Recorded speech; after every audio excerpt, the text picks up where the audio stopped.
안녕하십니까. 정승태 교수입니다. 오늘로 10주차 기독교 윤리 영상 수업이 되겠습니다. 앞으로 5주가 남은 상태이고 실제로 동영상 수업은 4번이 남은 상황입니다. 마지막 한 주는 기말 시험을 치르게 됩니다. 수업을 시작하기 전에 한 가지 공지해야 할 것이 있는데, 지난주에 학교는 이번 학기에는 대면으로 강의가 어렵다고 판단하고 비대면 강의로 전환하기로 결정했기 때문에 저희들은 앞으로 계속해서 영상으로 강의를 진행하게 될 것입니다. 학교가 결정한 것 중에 기말 시험은 대면과 비대면으로 열어두어서 선택할 수 있게 한 상태인데요. 다만 교수님들과 학생들이 동의하면 이라는 단서가 붙어 있습니다. 제 개인적으로는 기말 시험은 대면으로 치룰까 생각하고 있습니다. 상황을 주시하면서 제가 공지해 드리도록 하겠습니다. 그리고 한 가지 더 말씀을 드릴 것은 중간시험 제출에 관한 것인데요. 작성한 중간시험지는 기말 시험에 제출해 주시면 될 것 같습니다. 잘 보관해 두셨다가 그때 기말 시험 때에 제출해 주시면 될 것 같고, 좀 더 수정할 것이 있다고 생각이 되면 시간이 남아있기 때문에 수정하셔도 됩니다. 아무튼 상황이 바뀌면 제가 네이버 카페, 학교의 네이버 카페나 또 제 학위동네 카페에 공지해 드리도록 하겠습니다. 아무튼 생활 속 거리두기로 인해서 다시 확진자 수가 감소하는 추세인 것 같지만, 아무튼 우리 모두 노력하고 주의해서 이 어려운 시기를 잘 극복해 나갈 수 있기를 희망해 봅니다. 그러면 기독교 윤리 10주차 강의를 시작하겠습니다. 이번 주부터 저희들이 다룰 주제는 큰 범주에서 보면 생명과 연관된 기독교 윤리의 문제를 저희들이 취급하고자 합니다. 생명의 기독교 윤리와 연관된 그런 주제들을 살펴보게 되면 대략 한 4가지 정도로 생각을 해볼 수 있는데요. 낙태 또는 임신 중절의 문제가 있을 거고, 그 다음에 안락사의 문제, 그리고 자살의 문제, 그리고 마지막으로 동성애와 같은 문제들이 이 생명과 연관되어 있는 기독교 윤리의 주제들이 아닐까 생각을 합니다. 이들 4가지 주제들을 생각을 해보면 분량이 꽤 많기 때문에 다 다룰 수가 없을 것 같고, 간략하게 다루더라도 저희들이 이걸 4번에 해서 다 다루게 되면 좀 하나 중요한 문제를 다루고자 하는 생태계 문제를 다룰 수가 없어서 시간이 되어서 시간을 보아서 제가 생각할 때는 하나로 묶어서 좀 다룰 수도 있겠다 하는 생각을 가지게 됩니다. 특별히 안락사와 자살은 하나로 묶어서 기독교 윤리 입장에서 좀 생각을 한번 해보면 될 것 같습니다. 조금 전에 말씀을 드렸듯이 제가 중요하게 여기는 부분이 기독교 윤리의 주제로서 생태계의 문제입니다. 생태계는 환경과 연관된 주제들이고, 오늘날 가장 핫 이슈한 그런 쟁점 중에 하나이기 때문에 기말 시험을 치르기 전에 이 문제를 조금 다루고 이번 학기 마치려고 합니다.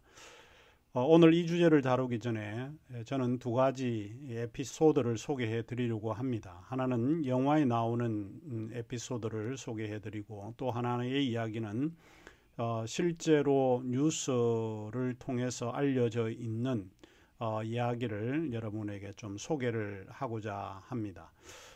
수업 중이라면 우리가 토론과 구성원들과 대화를 통해서 보다 좋은 의견을 들을 수 있을 것 같은데, 동영상 강의 한계 때문에 이제 그러지 못해서 상당히 아쉽다라고 하는 생각을 합니다. 하지만 이 문제를 한번 우리가 고민해보자라고 하는 의미에서 제가 이 2가지 이야기들을 여러분에게 좀 소개를 하고 싶습니다. 이번 주 10주차 소감물을 제출을 할 때 이 부분에 대해서, 오늘 2가지 에피소드에 대해서 조금 여러분의 개인의 생각을 좀 적어내셔도 무방할 것 같습니다. 하지만 필히 이 에피소드에 대해 소감을 써달라고 요구하는 것은 아니니까 뭐 그렇게 신경을 많이 쓰지 않으셔도 될 것 같습니다.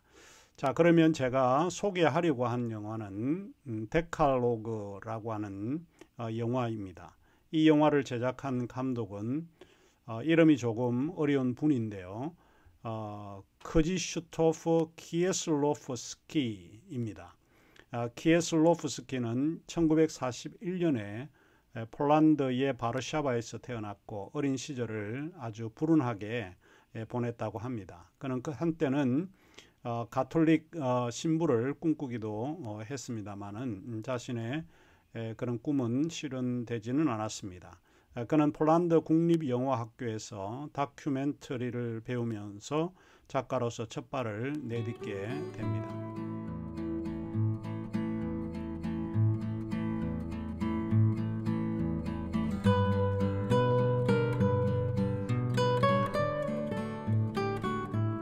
키에슬로프스키의 이름이 세계적으로 알려진 계기는 1988년에 칸 영화제에서 살인에 관한 짧은 필름이라고 하는 그 영화가 심사위원회 특별상을 받게 됩니다. 그 이후로 그의 인생에서는 상당히 유명한 그런 감독으로 자리 잡게 됩니다.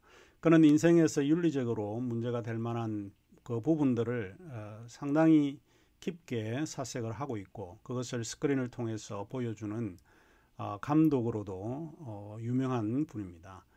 제가 소개할 에피소드는 그 데칼로그에 나오는 10부 연작으로 만들어져 있는데 데칼로그라고 하는 것은 우리 구약 성경의 10계명을 이야기를 합니다. 데칼로그라고 하는 것은 라틴어의 10이라고 하는 숫자인데요. 10계명의 2부에 나오는 그런 이야기입니다. 2부는 하나님의 이름을 망령되이 일컫지 말라라고 하는 게 2계명에 나오는데 저는 이 이야기를 통해서 오늘 우리의 주제인 낙태의 문제와 연관해서 그 생명이 무엇인지를 한번 생각해 보기 위해서 제가 여러분에게 이 이야기를 좀 소개하려고 했습니다.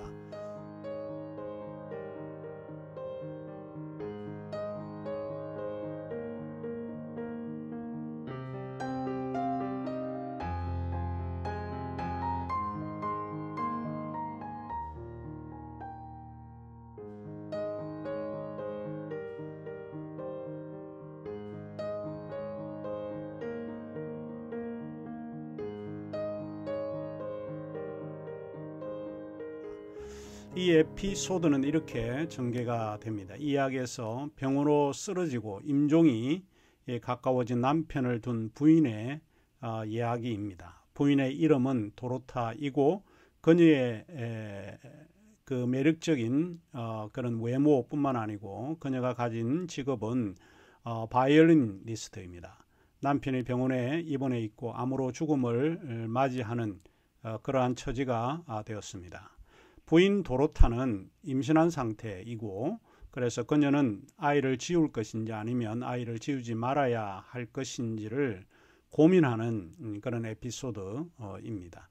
도로타의 남편의 이름은 안드레이인데 상당히 외모가 핸섬한 외모를 가지고 있는데 남편 안드레이는 암으로 입원하면서 안드레이 부인인 도로타는 의사에게 매우 집요하게 자주 찾아옵니다. 그리고 그 의사는 안드레이를 치료하는 의사이고 그 의사는 같은 아파트에서 독신으로 살고 있으면서 그리고 혼자 사는 것이 그의 신념이라고 말을 하곤 하는 그런 의사입니다. 말하자면 자기의 신념이 굉장히 강한 그런 류의 의사이지요. 하지만 그가 때로는 흔들릴 때도 많다라고 이제 고백을 하기도 합니다. 부인 도로타는 의사에게 와서 계속 남편의 병세에 대해서 정말 집요하게 묻게 됩니다. 남편이 살 수 있는지 아니면 살 수 있는 가망성이 얼마나 되는지 정말로 집요하게 묻게 되지요. 그래서 친분이 있는 이 의사를 통해서 확고한 답을 얻고자 합니다. 자기의 낙태해야 될 그 문제도 이 의사와 상의를 하게 되죠.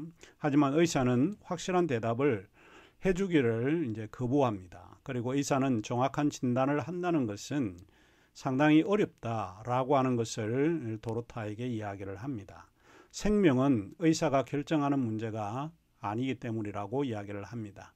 죽을 것처럼 보이지만 죽지 않을 사람이 있고 살 것처럼 보이지만 살지 못하고 죽는 사람도 허다한 경우가 많기 때문에 그렇지 않을까 생각을 합니다. 그런데 부인 도로타가 그처럼 집요하게 정확한 정보를 요구하는 주된 이유는 따로 있었습니다. 그것은 그녀가 임신을 했기 때문이고 그녀의 뱃속에 있는 아이의 아빠가 현재 병으로 지금 병원에 입원해 있는 남편 안드레이 아이가 아니기 때문에 그렇습니다. 그래서 만일 남편이 살아난다면 아이를 낙태할 것이고 반대로 남편이 죽는다면 아이를 낳을 것이라는 것입니다.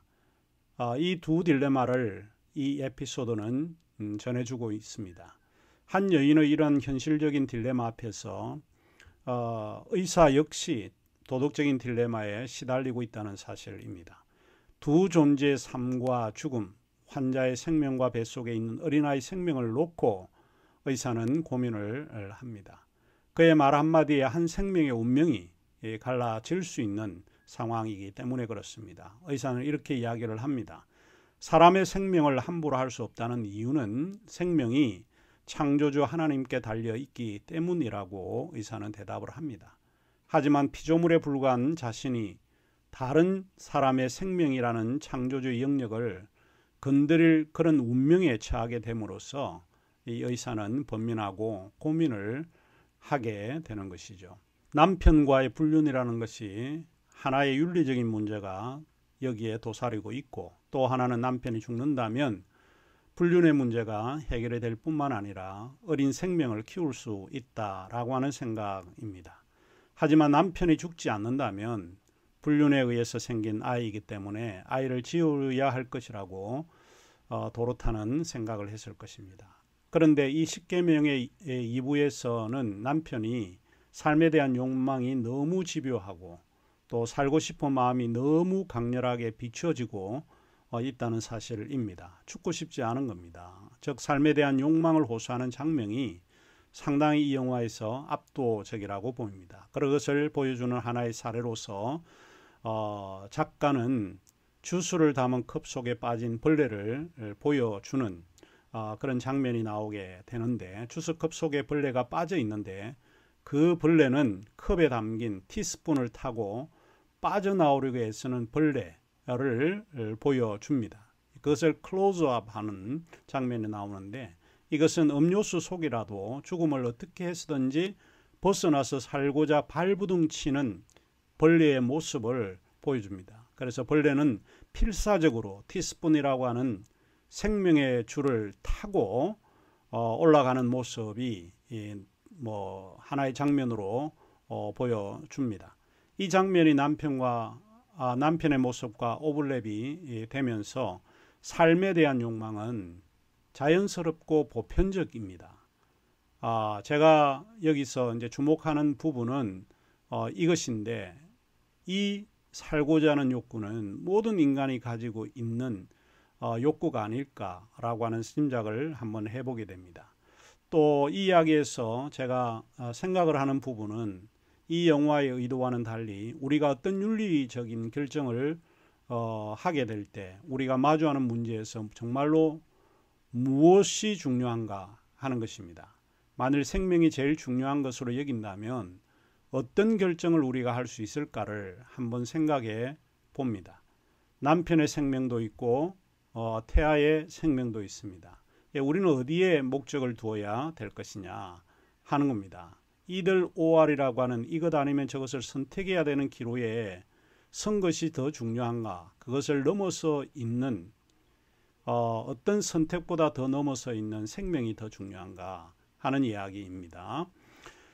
이 영화는 사실 윤리적 딜레마로서 불륜이라고 하는 사회적 장애물과 마주하고 있습니다. 그리고 한 의사는 부인 도로타의 낙태에 대한 요구 앞에서 생명의 선택을 결정해야 하는 의사 결정의 상황 속에서도 그가 딜레마에 빠져 있고 그 딜레마와 마주하고 있습니다.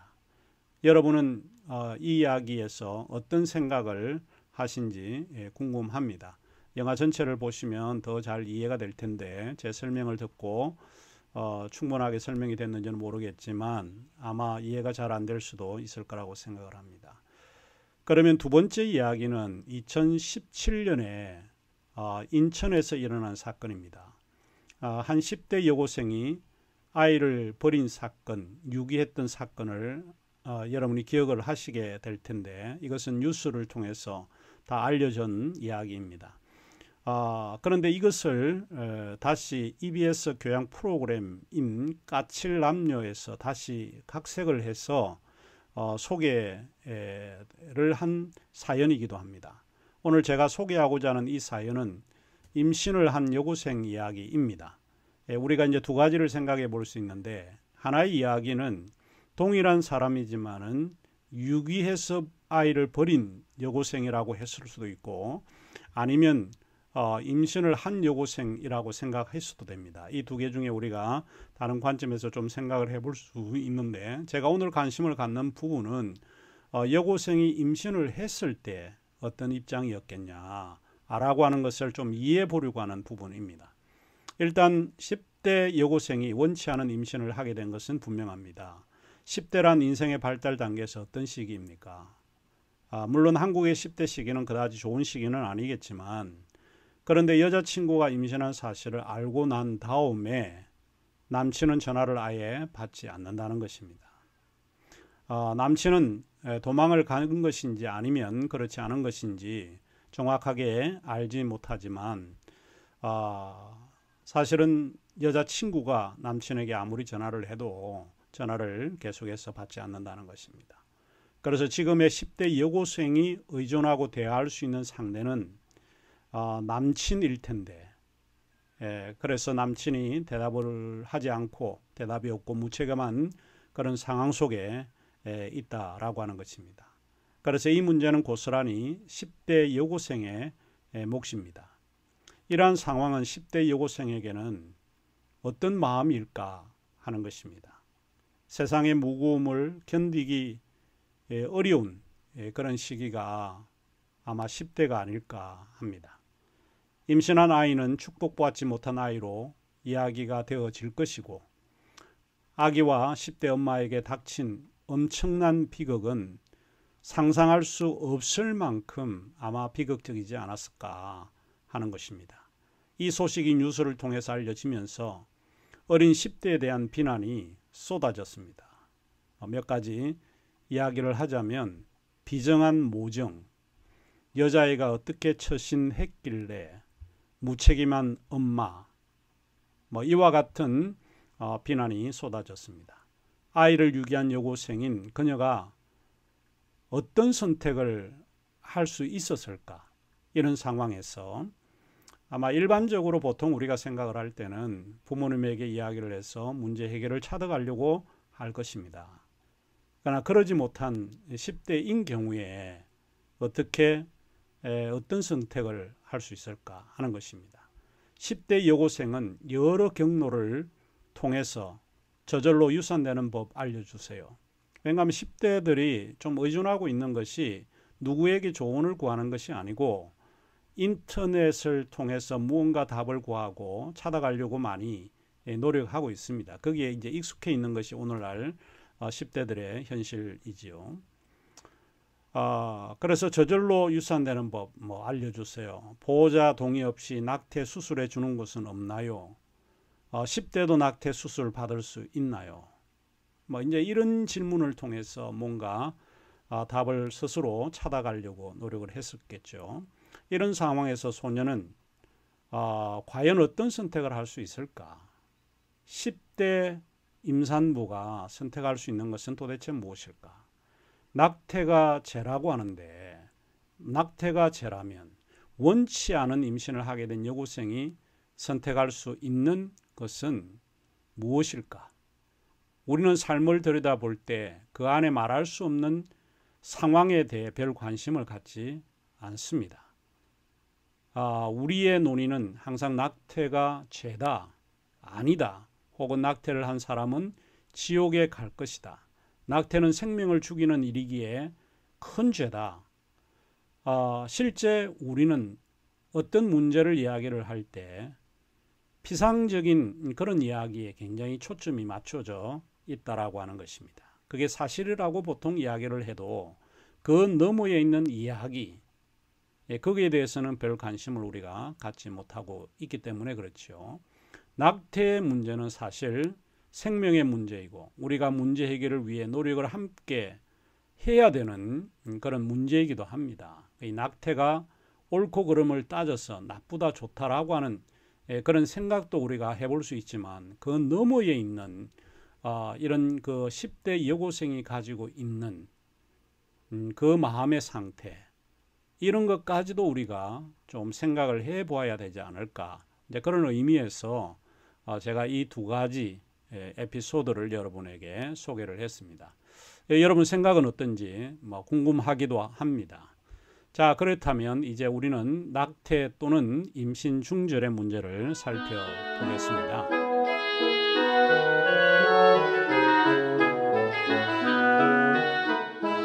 먼저 우리는 낙태 또는 임신 중절이라고 하는 영어의 abortion의 의미를 살펴볼 필요가 있습니다. 이 abortion이라고 하는 말은 자연분만의 출산이 아니고 임신한 상태에서 인위적으로 태아를 분리시키는 그런 일을 많이 가리키고 있습니다. 다시 말을 해서 이 사전적인 의미에서 낙태는 인공 임신 중절이고 잉태된 태아를 자연 분만 시기까지 모체로부터 인위적으로 분리시킴으로써 생명을 소멸시키는 것입니다. 이것이 일반적인 정의라고 할 수 있습니다. 이 낙태는 이른바 유산, 영어에서 보면 miscarriage와는 다른 의미로 이해되고 있습니다. 유산은 태아가 모체 외부에서 독립적으로 성장할 수 있는 상태에 이르기 전에 자연적으로 죽은 상태를 이야기를 합니다. 하지만 낙태는 태아가 모체에서 생명을 유지하고 있는 상황임에도 불구하고 인위적으로 축출시킨다라고 하는 것이 문제가 되는 것입니다. 자, 그렇다면 성경에서 이 낙태라는 말이 있는가 하는 것입니다. 낙태로 번역할 수 있는 영어의 abortion이라고 하는 단어는 성경에 언급되어 있지 않다고 합니다. 그러나 한국 성경에서는 이 낙태란 말이 등장합니다. 그것이 출애굽기 21장 22절에서 25절에 나타나 있는데 이 낙태란 말이 바로 이 성경 구절에 나타나 있습니다.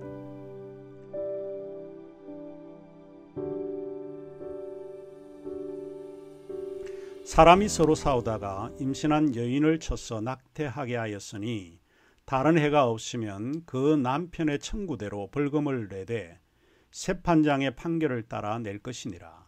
그러나 해가 있으면 갑대 생명은 생명으로 눈은 눈으로 이는 이로 손은 손으로 발은 발로 된 것은 된 것으로 상하게 한 것은 상함으로 때린 것은 때림으로 갚을 지니라. 이 규율은 이른바 보상정의입니다. 그리고 우리가 알고 있는 동해보복법이라고 하는데 렉스 탈리온이라고 하는 의미이죠. 낙태 용어가 여기에 등장합니다. 여기에서 산모에게 해가 없을 경우에는 재판장의 판결에서 벌금을 내면 그만이지만 해가 있는 경우에 동해보복법이 적용되어야 한다라고 하는 것이죠. 물론 상대가 임신한 상황이 아닐 경우에 동해보복법이 어떻게 적용해야 할지 어려운 과제를 남기고 있기는 하지만 낙태라고 하는 용어가 한국 성경에는 이렇게 언급이 되어 있습니다. 이것이 이제 문제가 되는 것은 태아를 인위적으로 분리시키는 일이 생명의 문제와 연관되어 있기 때문에 그렇습니다. 그래서 이것이 윤리적으로 도덕적으로 매우 중요한 문제가 아닐 수 없습니다. 첫 번째 강의는 우리가 여기서 마치기로 하고 기독교 윤리의 입장을 살펴보기 전에 우선 우리는 낙태의 법률적인 의미를 살펴볼 필요가 있을 것 같습니다. 이것은 상식적인 의미에서 사회적으로 낙태 문제를 어떻게 다루고 법률적으로 어떤 의미를 가지고 있는지 우선 살펴보고 가야 할 텐데, 이 법률 조항이 있는 곳이 모자보건법 제14조의 명시되어 있습니다. 그러면 두 번째 강의에 와서 우리가 이 문제를 조금 살펴보도록 그렇게 하겠습니다.